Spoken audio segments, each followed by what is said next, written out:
Welcome back. You're watching HFO-TV. HFO-TV is co-sponsored by J.R. Johnson LLC, specialists in multifamily restoration and repair work. Gantry Incorporated, the nation's largest independent mortgage banking firm. Butler Exchange Group, offering 1031 tax-free exchange services. And Forensic Building Consultants, experts in the diagnosis, repair, and preservation of multifamily assets. Welcome back to HFO-TV. I'm Greg Frick, partner at HFO Investment Real Estate. And today we have with us Vanessa Sturgeon, CEO of TMT Development. They're a large development company here in Portland. They've done, office, retail, residential. Thought it would be great to have somebody who's intimately involved in kind of development downtown in a kind of a different than just multifamily, and get their perspective on what's going on downtown. We've been in the news a lot about trials and tribulations of downtown Portland. So I want to thank you for taking the time to come and speak to our audience. Maybe give a little background on your development history and how you got into real estate, and then we'll talk some specifics about what you're seeing and maybe some improvements down the road. Yeah, sure. Thanks for having me, Greg. Mm-hmm. So I started in development specifically in Portland 20 years ago, right. And it was a family business with a growth path. And so I started really at the very bottom in property management and learned the business that way and working with my grandfather up until about 2010, at which time he fully retired. And since then, I've been leading the firm. I came in really just as Park Avenue West was finishing up, and we were leasing up the building and wrapping construction, and then have gone on to build Park Avenue West. In fact, one of our little retail shopping centers I actually did as my business school capstone. Oh, really? Okay. So developed that project as a student still. So okay. With a lot of help.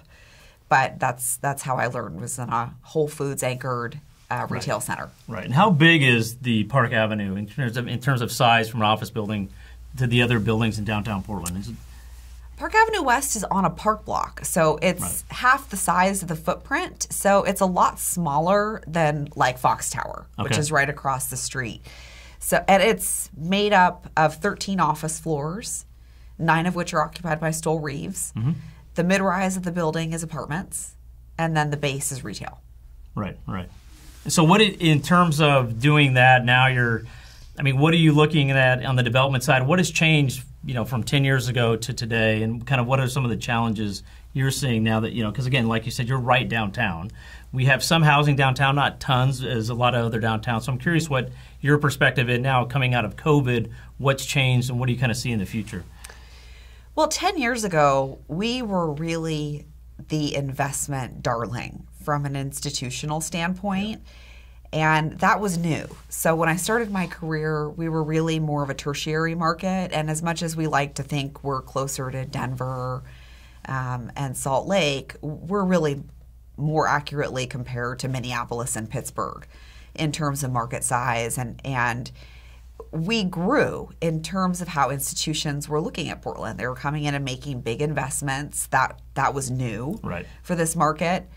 And we've had a full reversal now of that. And now institutions are divesting of Portland. And when you ask them why, generally what they'll tell you in very honest terms is that they're very nervous about the voting patterns of the public. Mm-hmm. And so they are afraid that the recovery is going to take longer than it should because of the way our citizens vote. Right, right. And I was on a panel last week, and we talked about 10 years ago, whatever was done politically really didn't matter. The consequences weren't there. We were such a darling and such we used to be a flyover, like you said, have all this institutional money coming in, which is what you need for development and from housing to commercial.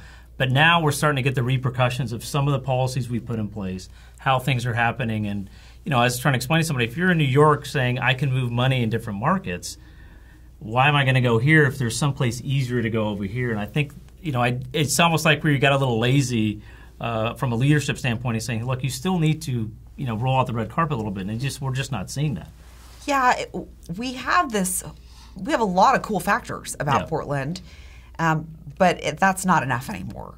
We have to have some more business-friendly policies in place and some leadership that's really willing to be vocal in their support of business in Portland, or the economy is going to stagnate. Right. So as a business leader in Portland, and how do you cultivate that? I mean, how do we get people to, I guess, get more involved? As I was saying to somebody, we can't just rest on our laurels and think somebody else is going to handle it, because that might have been 10 years ago, and like I said, it really didn't matter. We were the darling. Now it's changed. We need to be more active. I mean, I know you're part of the Portland Business Alliance. What are you doing to try to foster that across your contacts? Well, people have to spend a huge amount of time getting educated on voting, and that's really hard for people to do. People have jobs, they have families, and they don't have time to dig into the details of the small races that really impact their lives truly more than the big federal races that we think about. Right. We think about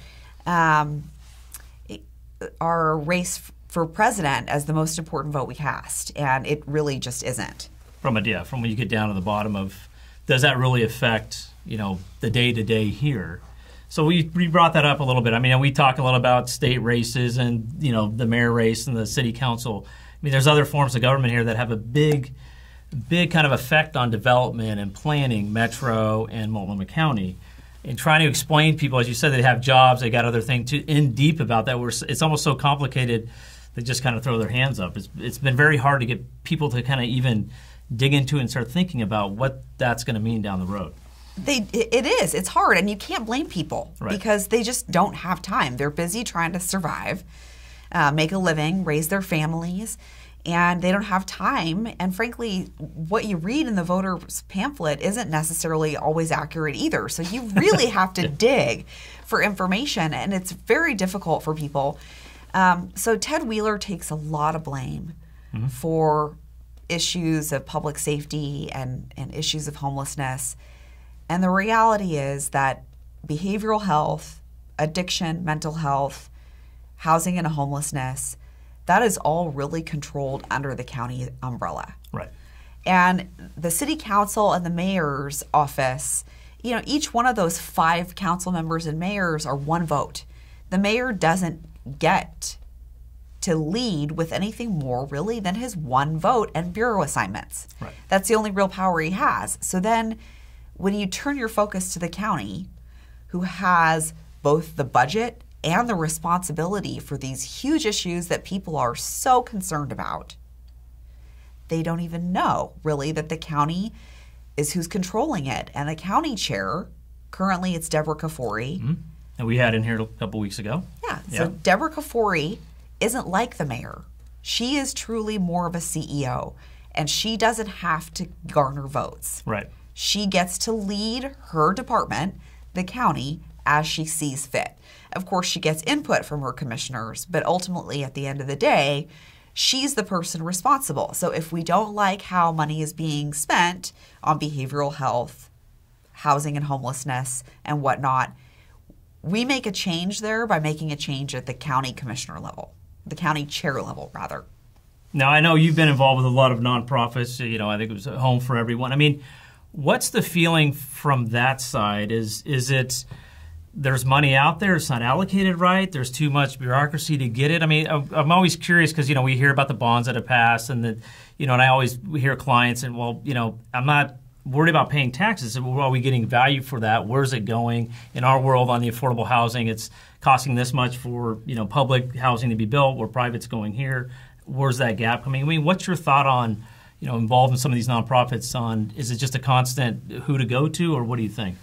Well, I sat on the Home for Everyone Executive Committee for 4 years, and that's the Joint Office of Homelessness between the county and the city. Right.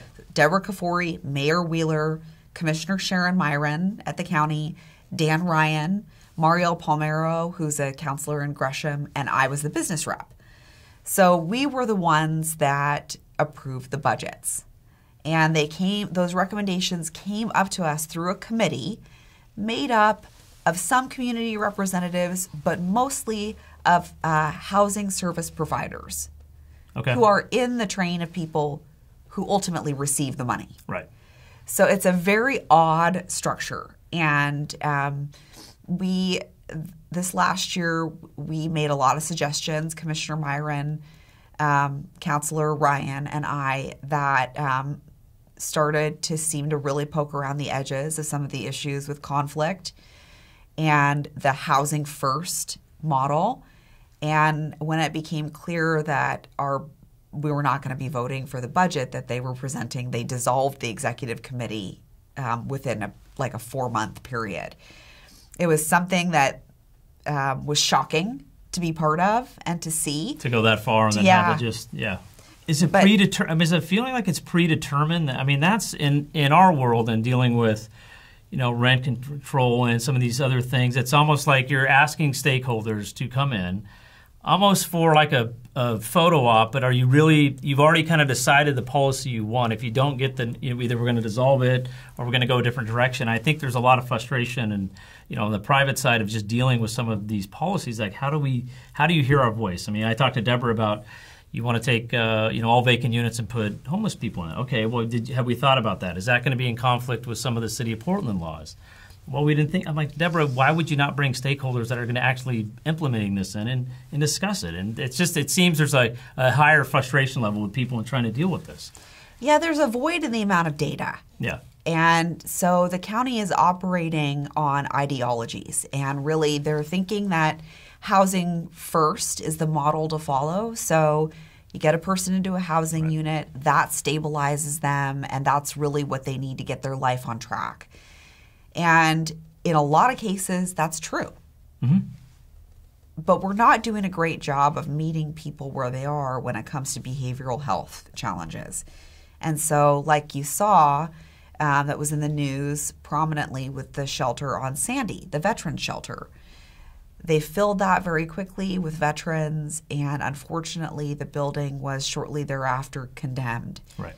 It was in really terrible condition because the people that were inside the units were unhealthy, and they refused to let repair folks in to their units to make repairs, and the walls became infested with black mold, and so that shelter is no longer operating, and now those veterans are back out on the streets looking for housing. Right.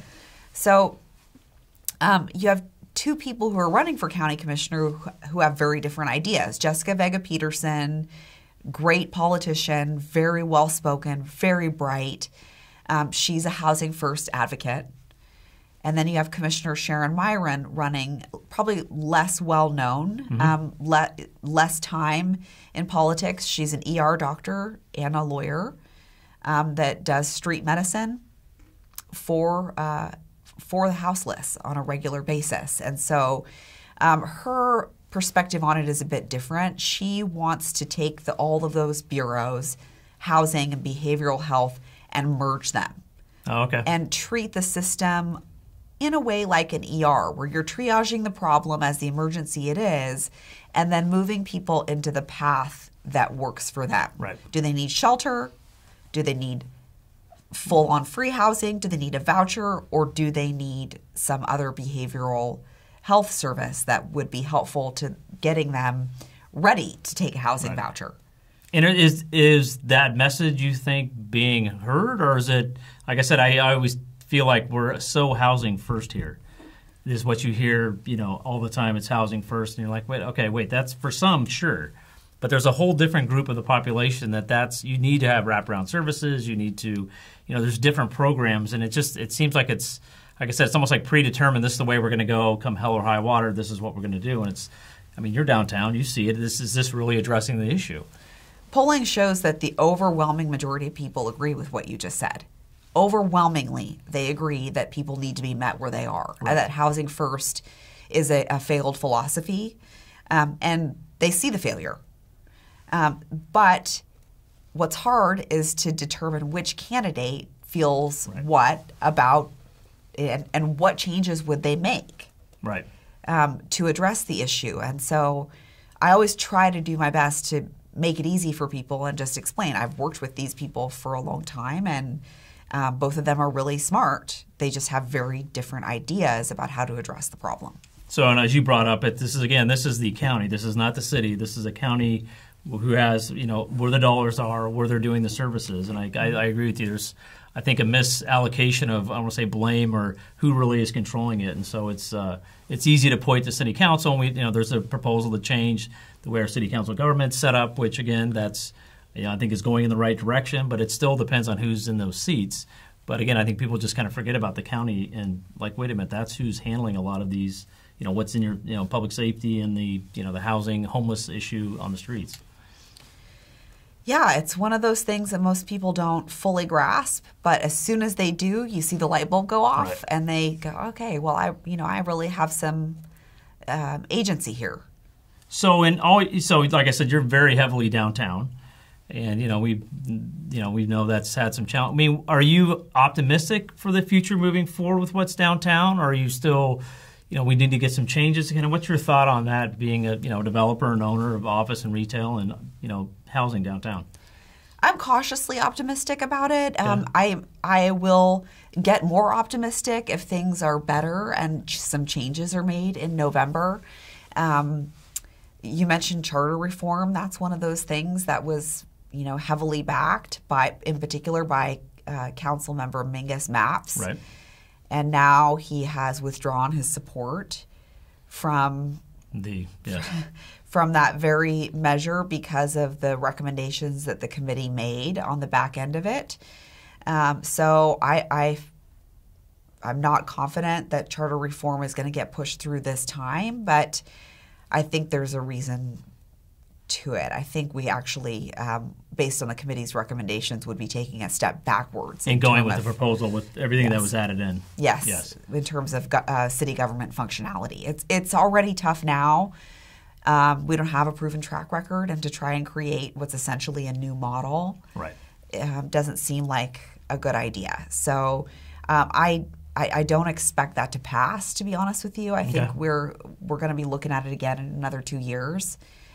Because of the way that it was structured coming out of committee. Right. And then other concerns, do you have concerns about some of the, as I've heard now, Portland is the highest tax, rate. Does that concern you as a developer of, that you're going to have, there's, people moving out of downtown, they'll say for various reasons, but is there an underlying that it's just too expensive to operate a business in Portland? I mean, how do we kind of get that coming back? That's one of our concerns in looking at it. I mean, the suburbs have done very well. Tertiary markets on the residential side have done very well. Now we're seeing, more kind of job growth out there. What's going to be the catalyst to bring that back? Taxation, frankly, is a bigger concern for my business than the public safety issues. And the issue is that it's easy to live and work at home in Clackamas County and Washington County and avoid a huge tranche of these taxes. And, we surpassed Manhattan in terms of the most expensive place to be wealthy. I use the term wealthy as a very general definition, really, but the threshold is like $135,000. So it's people, I think, are overlooking the basics of economics. There's a thing called the Laffer curve, where you raise taxes to a point that your revenue actually goes down. Right. And we are headed in that direction. For the first time in my career, we've had negative growth. In Multnomah County, 12,000 people left. Mm-hmm. And the majority of those 12,000 people are those paying a major share of those taxes. And as laudable as preschool for all is, I think most people agree that it is one of the most basic foundations of education. The preschool for all that was set up here is over $27,000 per student. Mm-hmm. So it becomes a question about value for your tax dollars, and then who's taking the enormous share for that, and then is it just, or like you said, if you get earners going in other directions, what other businesses are they bringing with them, and how do you foster growth? Like you said, if you can raise through tax level, but at some point your revenue is going to go down. I just am concerned that at what point is there recognizing of that, and then how do we talk about it in housing all the time. You keep putting barriers for development and expect developers to, from inclusionary zoning to all these things, at some point they're just not going to build. When you're saying you want to do affordability, you have to. Your policies are not addressing the issue. It's just going to make it worse. It is. It's just going to make it worse, unfortunately. And that's those barriers that make it difficult and slow and expensive to build are a huge part of why we're in this affordability crisis. So then as a business leader, is it just trying to educate people to get involved? I mean, what's kind of your recommendation for, we get the election in November, but, is it, hey, we need to start a louder voice, be more together? What's your thought on that? Yeah, I always tell people it's about grassroots, talking to people, spending time in conversations. This topic is so in your face right now when you're in Portland that you can't help but discuss it. Right. At dinner parties and, when we're out and about at our kids' sports and so it comes up all the time in conversations. So that's your opportunity as a responsible citizen to have conversations with people about it and communicate what you know. Right. Yeah, and as I say to people, just to say we're going to move out of Portland is not really addressing the issue. I mean, that's going to be the driver. We've got to get, if you're unhappy with leadership or whatever, you just can't sit back and let other people handle that. And we've tried to, just trying to get a bunch of apartment owners together on, policies from various things has always been hard. But at least there's some conversations going. But like you said, this is so much in your face. And this election will be so heavily on, homelessness and public safety. Again, there's not a one pill is going to fix everybody. Or you've got to have more discussion. So, yeah. Yeah, it's interesting because San Francisco is starting to make changes in their leadership. Mm-hmm. So they've done some major things in removing Chesa Boudin, recalling him, their district attorney, who's similar in ideology to our district attorney here, Mike Schmidt. Very low prosecution rates for property crime and whatnot. And he was recalled along with 3 of their school board members. The difference between Portland and San Francisco is that San Francisco has a very vocal, banded immigrant community. Mm-hmm. And we just don't have that credible opposition here. I mean, San Francisco's Chinese population, their Cuban population, they are the ones who are really responsible for recalling Chesa Boudin and these school board members in very much a grassroots fashion. We don't have that here. We don't have that here. No. We've got another group that's loud and getting all the attention, but is that really representing the majority of people within the city and from businesses? I feel bad for businesses downtown. I mean, it's been constant from what happened a couple of years ago. It's just been nonstop, and how do you get this momentum to change is the big question. Yeah, we need to just get people back in the offices. That's all it's really going to take is that you have to have eyes on the streets, more people. They're shopping and picking up little things like groceries and little necessities at pharmacies, and that's what's missing at the moment. So as people come back down to work, which I anticipate to happen slowly over the next year or two, we'll see continued improvements on public safety and cleanliness. Well, and I think the big thing, as you brought up, is the elections. I mean, we have elections coming up. It is important who you vote for. These are big policy changes. People will forget about it's not the national. It's going to affect you on a day-to-day basis. It's a local, and how do we get people in those seats that kind of understand basic economics from supply and demand and how these things work? Because I think that's kind of the big disconnect. Everybody's kind of looking for a soundbite that what sounds well, but really thinking about where this is going to make us end up in 4 or 5 years. Those sound bites, the TV commercials are already on my nerves, and we are not even close to November yet. It just feels like it's a constant barrage. Same with social media. You can't open Instagram without seeing a political ad. No, I know. We're in a different world from that standpoint. So, well, thank you for taking the time to share. This is very enlightening. And we'll see you next time on HFO-TV. Our entire office specializes in multifamily real estate, making HFO the largest multifamily brokerage in the Pacific Northwest. Your success is our passion. Build your legacy with HFO. Call 503-241-5541 or visit our website at hfore.com for more information.